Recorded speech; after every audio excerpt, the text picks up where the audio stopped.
Greetings everyone. I Khushbu Chawla from Team Legal Vidya welcome you all to the 25th class of the 9-week certificate course on advanced legal drafting by Team Legal Vidya. Now, I would like to welcome our honorable speaker of this course, Ms. Shivani Gupta, to take the session forward. Welcome, ma'am. Good evening, Khushbu. Good evening, participant present over here. I hope you all are doing well. Just share the today's sessions notes PDF in the group. Wait, I'm sharing the screen here also. Just give a sec. Meanwhile, you can also open the PDF in your devices, whatever you are using.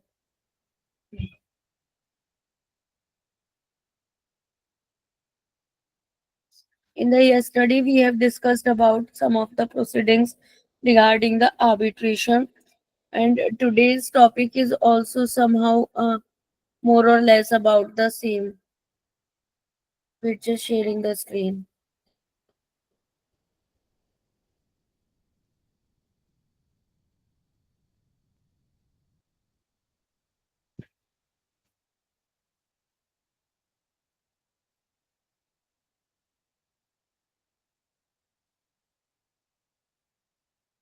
I think the screen is visible to you all. This is what I am sharing on the screen, is same as I put in the group. Okay.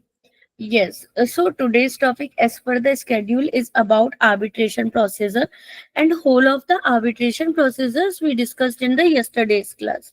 And for the revision, I will reshare them here. But today it's a very important topic, that is notice for the arbitration. What are the elements that are necessarily important, that what should be included in the notice when we are issuing any kind of a notice for the arbitration. So, as I already mentioned, when we look over the particulars to be included in a notice for arbitration, they observe that the particulars that are very similar to the legal notice. We have already discussed about the legal notice. So, legal notice is mainly a medium of the communication, passage of the information from the one party to another party. And it's also just like a proof that the one party has conveyed the appropriate required information to the other party. But in the case of a notice that is for the arbitration also, to the documents, for example, the legal notice and the notice for the arbitration includes a common terminology, that is a notice. Notice means just giving a providing a information for any of the act, any of the thing, but they are different. And it's also mentioned that the both are can't be just confused for one another. Now, a notice for arbitration, just give a second.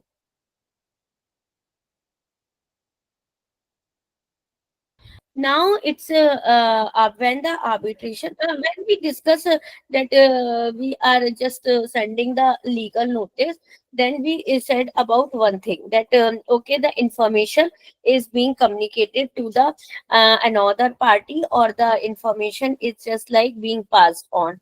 Now, when we discuss about the arbitration notice, it's not just about conveying the information. It's not just about what is being, or we want to let other party know about the same, but it's something more than that. So there are certain notices that are being just issued, either to appoint the arbitration or arbitrator, sorry, or either just to get the reply, either to the next party to be just acquainted with, okay, the arbitration proceedings are about to start it, and so on. So there is a vast category that why we are issuing the arbitration notice. And for in the case of a legal notice also, there are things like okay, in the following time duration, the notice need to be replied or so on. But in a case of a arbitration notice, or in the case of a when we are about to frame a arbitration notice, then there is no as such thing there. It's also mentioned in the second paragraph, a notice for the arbitration is sent when a party wishes to submit the dispute with the other party to arbitrate for the resolution of the dispute. It's also different from the legal notice. It's an invitation to the resolve the dispute via medium of the arbitration. And arbitration is a kind of a notice that is requesting to commence the ADR mechanism of the same. The arbitration notice can be just for the appointment of the arbitrators. Also, it can be something that we are invited to inviting the parties to start the arbitration, and so on. Now, next important thing that the what are the procedures being followed, what are the necessary elements there. So that is everything mentioned, that what are the necessary things that are being mentioned. But now there are certain advantages also. For example, you are just pulling out the parties for the arbitration. So when you are pulling out the parties, you are sending them the notice. Then there are some advantages also of the arbitration, and those advantages you can discuss it like this. Because arbitration is a cost-effective proceeding, means that where there the litigation is just like a heavy cost you have to pay to the advocates, and a heavy cost regarding the paperwork documentation, and there is a wastage of a time in traveling and so on. So that it's just like a cost effective proceeding. Then there is a control of the proceedings also, because it's arbitration is more about it, the handled by the parties. But in the litigation, it just all depends upon the procedural legislation of the land, and having the more control over the proceedings to resolve the dispute. In the arbitration, the one more advantage is mutual consent of the parties involved. It's just like the confidentiality intact. Simple procedures are being involved therein. There is a time limit being fixed for the arbitral award. But there are some disadvantages also, because notices about starting initiating the arbitration mechanism to resolve any kind of a dispute. So the disadvantages may include that there are no as such provisions for the for the appeal. There are just if the parties are getting an award, and the aggrieved party can file the appeal, but not in all the cases the party can file the appeal. And there is one thing, it's just like it's too easy proceedings, and the rules of evidence is both clashes. Because it could be said that advantage is that the proceedings and the rules that are being of the evidence in the arbitration proceedings are kind of a very easy, very informal, simple cross examination, not done on examinations, not done on oath as such. Now, and there are certain procedures also. Procedures is that their arbitration proceeding, first of all, we already know that the arbitration proceeding is not particularly bound by the civil procedure code. I think every student must be acquainted with this thing. Or they are not bound by the evidences, means that the Bharatiya Saksha Adhiniyam or Indian Evidence Act, or but the law of limitation is the main thing that is being applicable to the arbitration. And there is one thing also, arbitral tribunal, that is also can determine either the admissibility, relevance, materiality, weight of any of the evidences. Now the parties may shall submit all the documents they consider relevant to support their claim or the defenses. So these are some of the facts or the points you have to always keep in mind when there is conducting a arbitral proceedings. Now, the another topic is for the today's sessions is that what are the arbitral proceedings, or how the mechanism of the arbitral proceedings happen. So there are certain prerequisites also regarding the arbitration procedure. First is the arbitration agreement. We already discussed this earlier, and the second is the notice that is being we are discussing today. So for the notice, it's already mentioned under section number 21 also. If you people having the bear it with yourself, then we go to refer to the section number 21. Section number 21 is just a very mandatory section, just before referring the disputes to the party. And there is a one case law also for the same, and the case law year I think 2017 or 18. And the case law was like the Alpro Al Building Systems Private Limited versus Ozone Overseas. Private Limited, very important case law. And in that case only, there was a question arise that notice under section number 21 is mandatory. It is where the petitioner received a notice for the sole arbitrator. So there are certain questions that the unilateral appointment of the sole arbitrator is able to just redress the grievance of the parties or not. Under the section number 10 also there is a appointment of the arbitrator, and regarding that also the parties can determine by themselves that there are how many number of arbitrators must be there, the odd numbers or the even numbers, and there are certain members who are being involved. Now comes that what are the how the arbitration proceedings being proceed. Section number 21 is just like that, is providing all the rules that are being governing the commencement of the arbitral proceedings. Now the procedure of the arbitral proceedings can be stated by the section number 19 also. I will discuss the necessary elements also of the legal notice, but before that, and meanwhile, anyone want to ask, then please put in the chat box. Procedure of the arbitral proceedings. Now, the section number 19 also. Very important section. You must take a mark in the bracket only. That means that section number 19 is the provision of the law that recognize right of the parties to agree on the procedural laws, rules that are being applicable in conducting the arbitral proceeding. And this is the provision of section number 19 only, that is being establishing the procedure autonomy of the parties. Now there are certain provisions, that is the CPC or the Indian Evidence Act or Sasha Adhiniyam, that are also that their applications to the arbitral proceeding is also done at the discretion of the parties. But now the thing arises this, that when the parties already fail to agree on a procedure or the frame the procedure, it they grant the arbitral tribunal a wide range of discretionary powers to frame the arbitral proceedings. And now the question arises, anyone can ask that what is the language to be used in the arbitral proceedings and so on. So section number 22 deals with that. What are the languages to be used? And now, and one thing is there, that is the section number 24 is also important to discuss.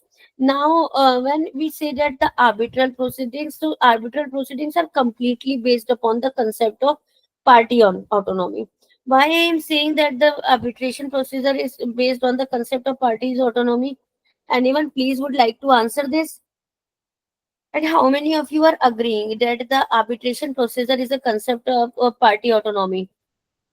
Anyone please would like to answer?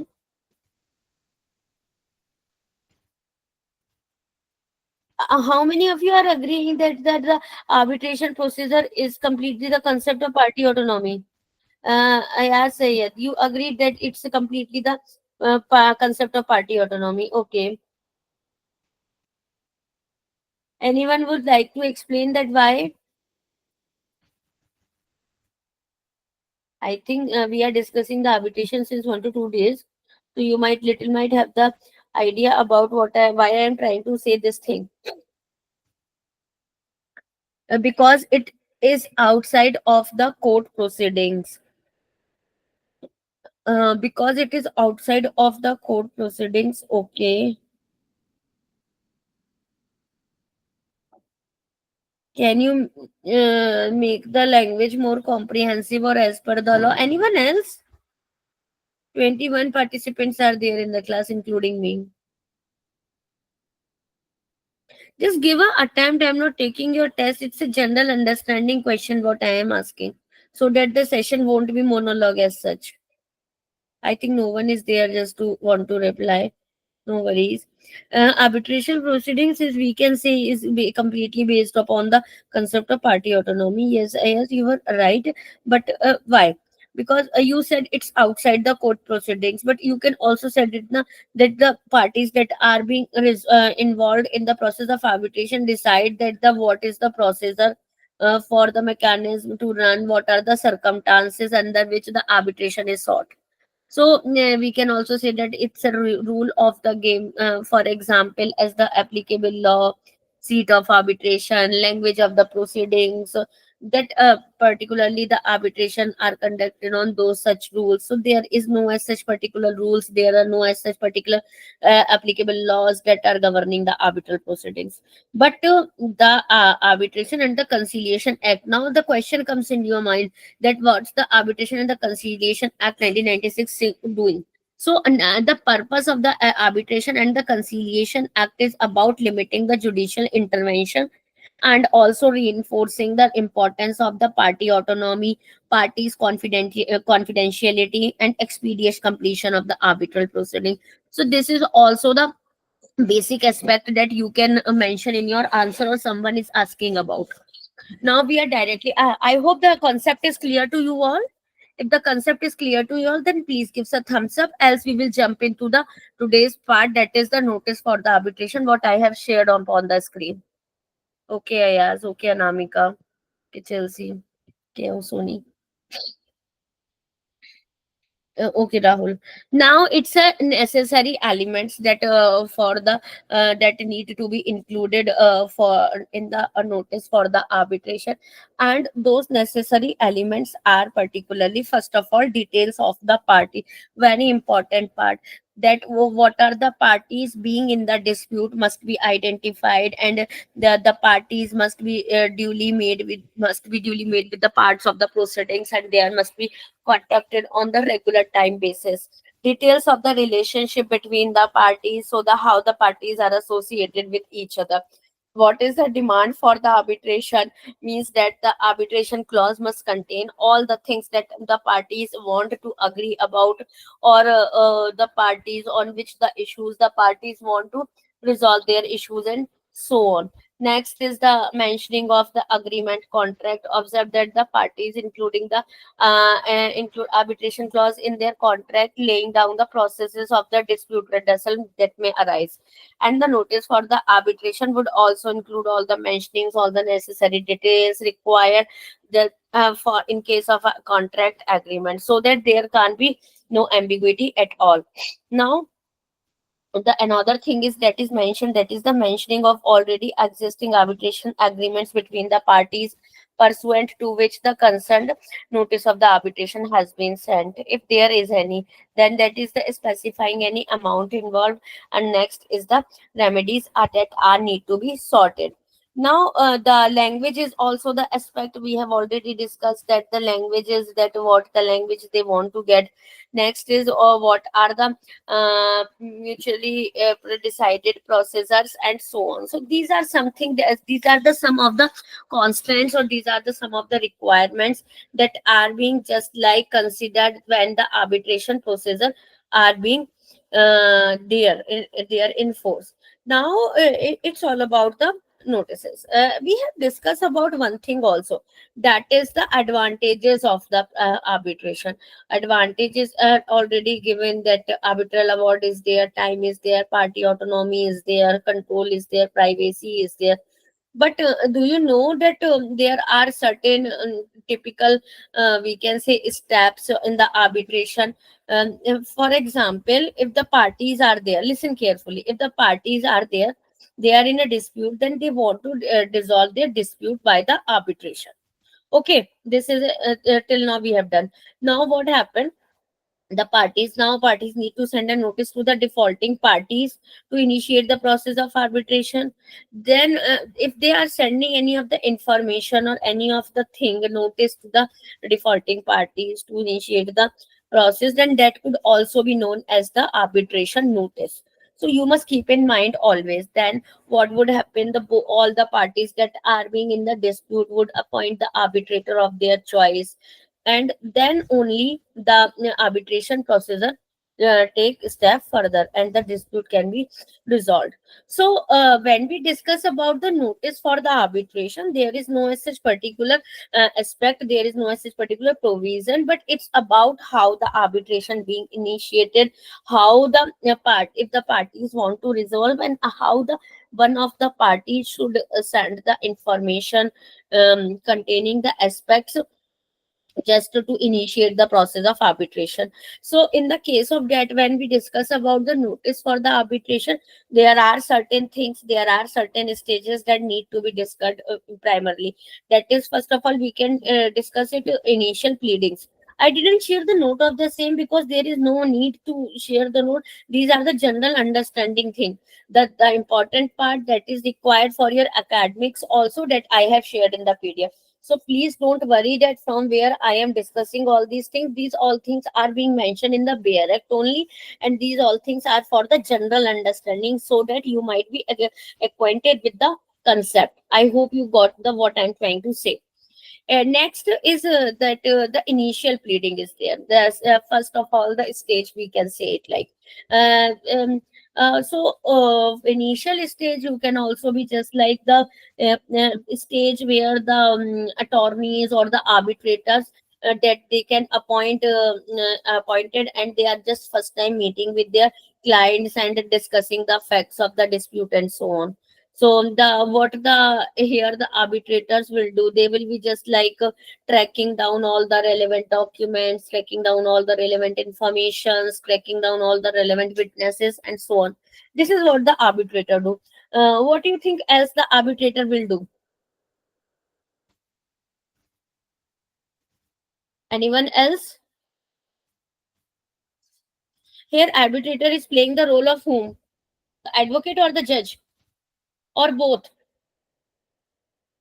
No one would like to reply on the class, in the class. And both, Anamika, are you giving the answer or are you asking me?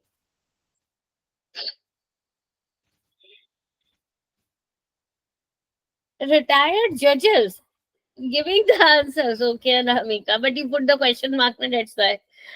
Okay. Now I ask retired judges, from where this term come from, retired judges only, and who said the arbitrators can be the retired judges? Did I mention something like this? I didn't remember that I have mentioned something like this. Eminent, prominent personalities of the society are being can be appointed as an arbitrator. Mostly attorneys are the persons known that are being appointed as an arbitrator. But yes, the judges and the advocates both can be act as an arbitrator. Okay, and now what would happen?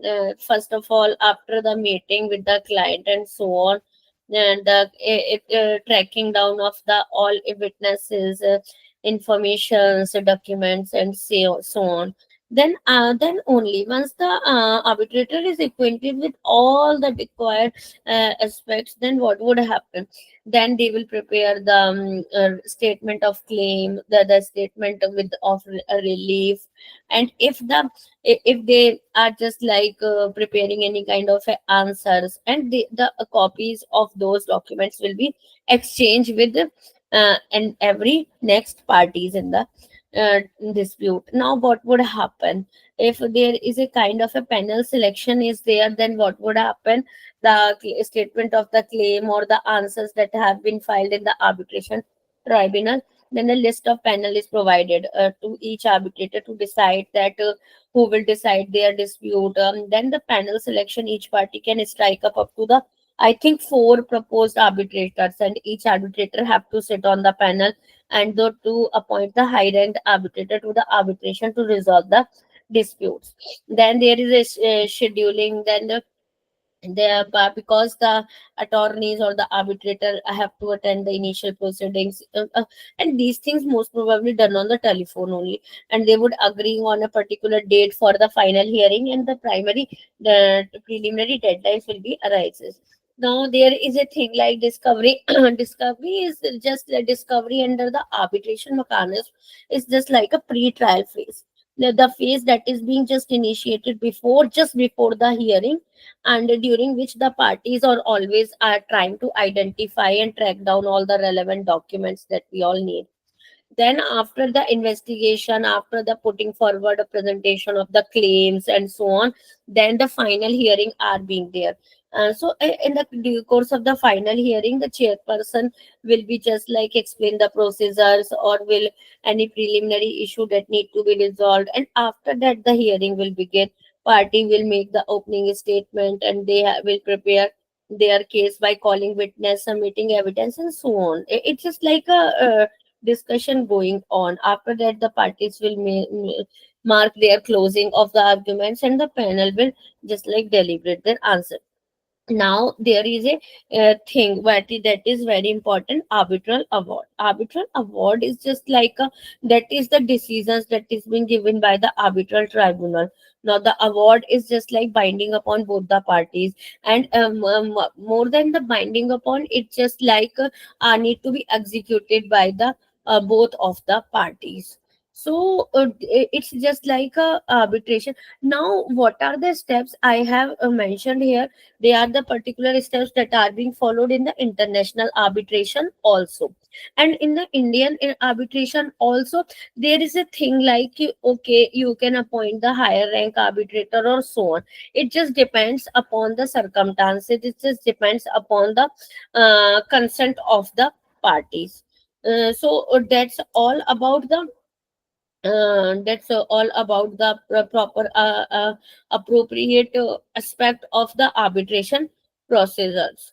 And moreover, for example, in one word, if someone is asking you what is notice, so you will tell that a legal document to communicate the information.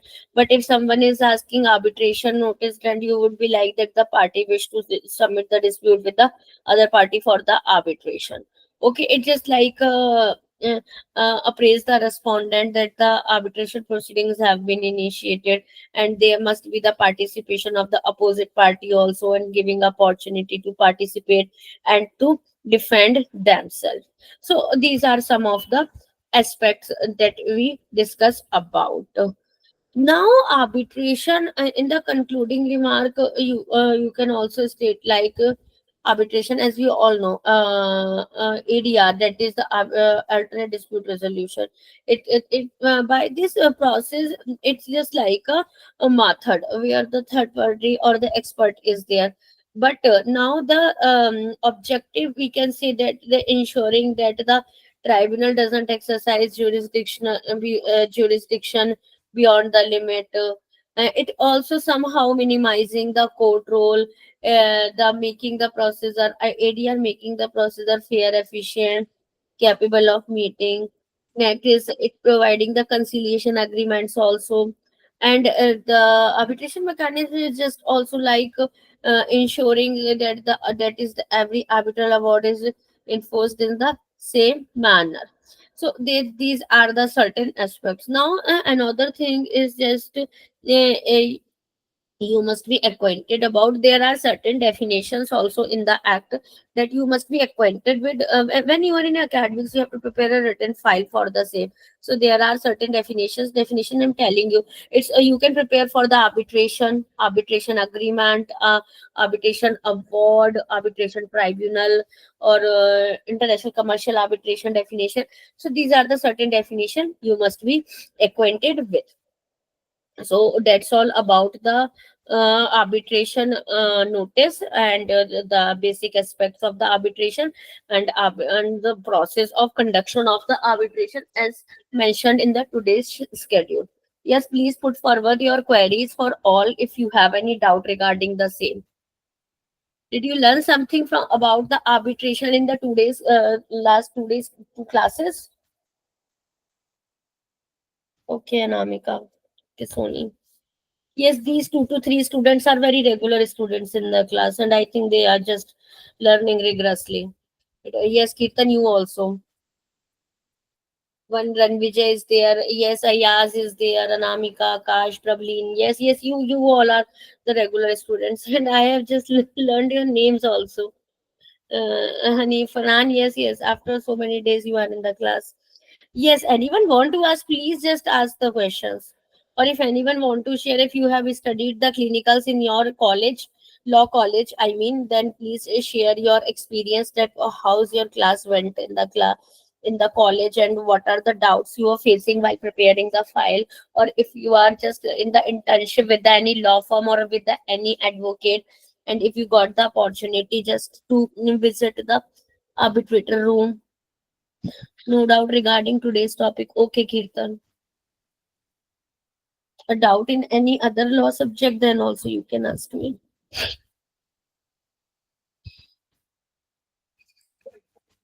Tomorrow we will discuss about, I think it's a arbitral award format is there in the schedule. We'll check, then we'll share the draft.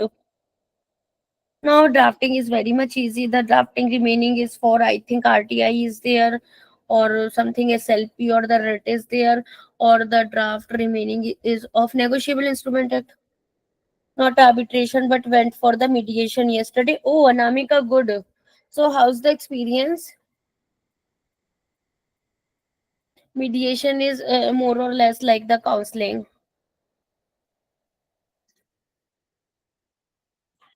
Mediation is just like बात करने से बात बनती है. Everyone must do the internships either in the offline or the online mode. In the offline mode, you would just get the real life, real cases, experiences. In the online mode, you just get the research work get done in most of the internships. So that's very important aspect. I was assisting, not much happened, but here's I got to observe a lot. Good going, Anamika. Best wishes. Yes, these are the tiny things that if you just go visit with your senior advocates and so on, so you will learn, you will observe how to behave. Yes, Anamika. No need for the thank you. Best wishes always for every participant, even here. Yes, so you will observe how to sit, how to behave, what are the manners, what are the courtroom regulations, rules. I have a doubt, but it's not related to the topic. If, Pravleen, if what if a person is not renewing the rent agreement, then they can be punished or fined. Pravleen, you are asking the question on the behalf of what, or the on the behalf of a tenant or a landlord? And what are the clear reasons that the rent agreement is not renewing? Because sometimes the rent agreement is just like we are just on the as we are residing as a tenant on the terms of good faith.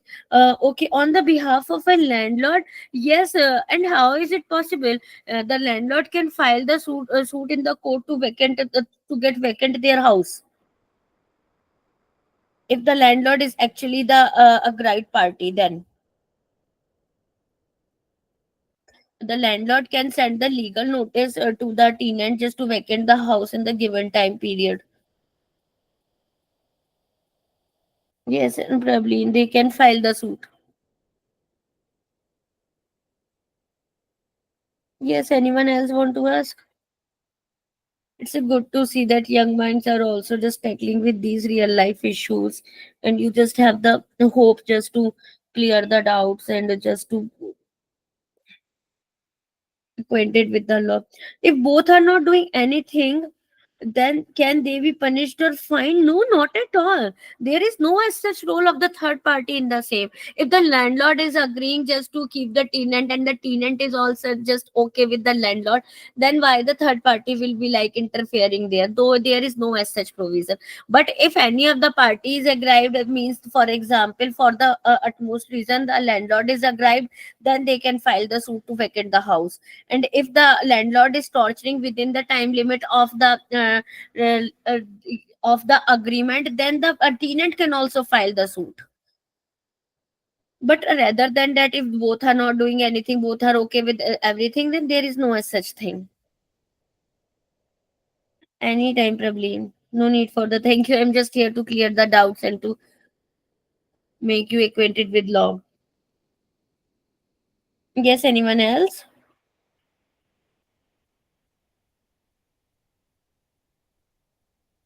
Actually, sometimes we thought that the once the agreement is being made, then it's renewing again by itself. It's a auto renewal type of a thing, and we just take it for a granted. That's the thing. That's the blunder on our part only.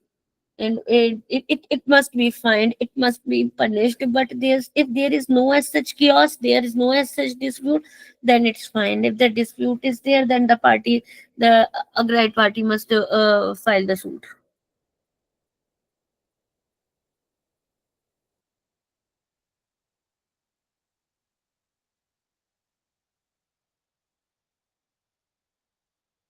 How to find what is the ratio decidendi in a judgment?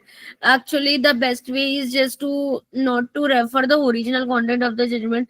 You can go to the Supreme Court Observer website, and that website is just mentioning the judgments with every criteria. Who is the bench? How many members are there? What's the ratio decidendi, and so on. So that's the best way. Or go with the SCC online subscription if your college have the same. Then visit the website and download the judgment with the every detail mentioning there.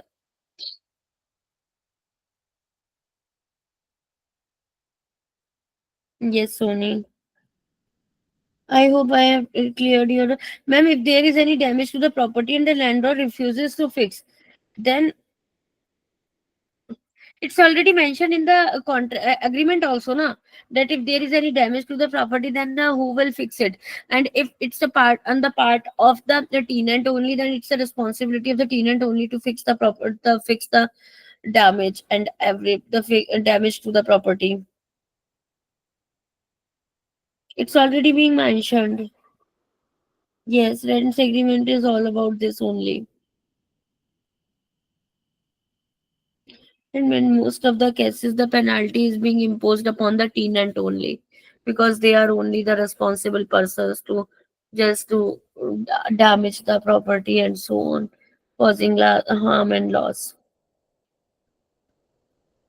Okay, so I think we should wrap the session, and that's all for today's class. If the legal Vidya is here, yes, Sony, what are you thinking?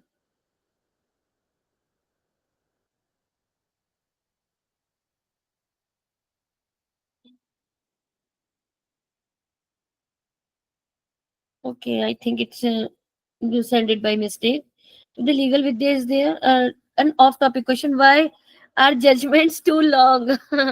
Sony, this I think this is my question also. When I was an LLM student and when I was just writing my research papers, the judgments are too long, because when the court delivers the judgment na, then there are certain lots more facts, because there are certain circumstances of the case, circumstances of the dispute, and how the court deals with every aspect. So the court mentioned each and every aspect in a very detailed manner, and that is required also, because judgments are just like they are setting the criteria for other upcoming disputes just to handle. That's why, and everything is crystal clear, mentioned in a very elaborative manner. So that's why judgments are too long to read, too long to study. Best wishes that you sit for long on the weekends. Diwali week is starting, so take a off and just go for one or two judgments, or either take a summary of the judgment from the SCC online only.